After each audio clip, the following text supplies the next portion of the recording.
Hello, this is Dr. Mike, and I wanted to spend a little time with you today talking about the steps of deciding on your research paper and writing the paper that is due at the end of the term. In our last Zoom meeting, it seemed that several of you had a number of questions and were a little bit apprehensive. And so I want to take just a few moments and we'll break this down into digestible sections for each turn-in that you will be doing over the course of this of the class, so that you'll ensure you have each part of it completed correctly.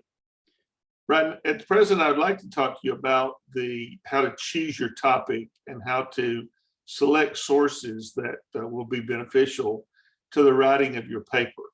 So what do you write about? I mean, that's usually the first issue that we have, is determining a subject. And I'm a big proponent to encourage you to write about something that you find interesting. And so I would encourage you to look through your text and look through your materials. We're covering American history from first discovery to the end of Reconstruction in 1877, and find a topic. It might be women's rights in the first half of American history, and you'll find that women's rights go all the way back to the revolutionary days or pre-revolutionary days. And it's something that you can tell the story from that period up until the granting of voting rights to African-American men after slavery, which raised the angst of women who had been protesting for some time about their lack of suffrage. And so something like that has a story to tell. It's about the right length for a paper. And that's another important point. Once you've chosen a topic, limit your paper to be sure that it's not too short and brief, or it's not too long and too big of a subject to handle. And I'd be glad to help you with that if you'd like to ask advice on the breadth of the subject and how it might be too long. It's too long to write on the Civil War. Books have been written there. It's too long to write on the Revolutionary War. So you need to limit your thoughts to something within those. If that were your scope, you want to limit your scope to the point of being on point, so that you've got just enough information to tell your story. And as I've said, your subject should be taken from American history up through Reconstruction.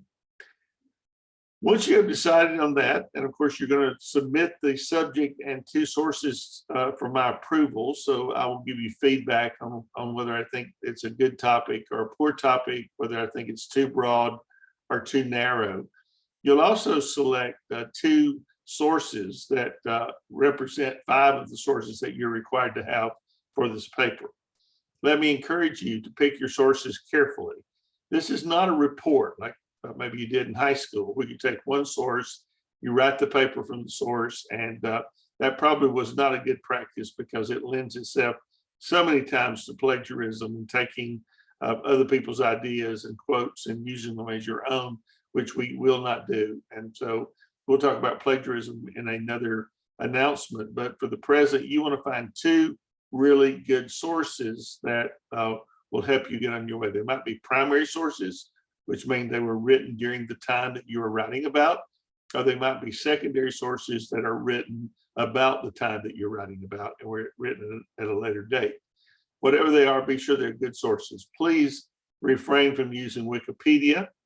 I was asked even today why we are so adamantly opposed to Wikipedia as a source, even though occasionally there are articles that are well written and well researched and not plagiarized.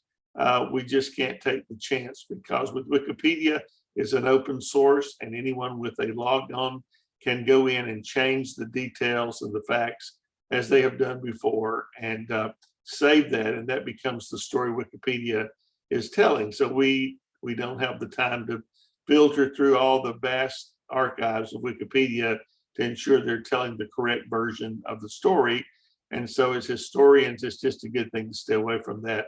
And besides, if a historian sees Wikipedia on your list of sources, you'll probably be discredited. So let's not go there. It's just easier to find other great sources.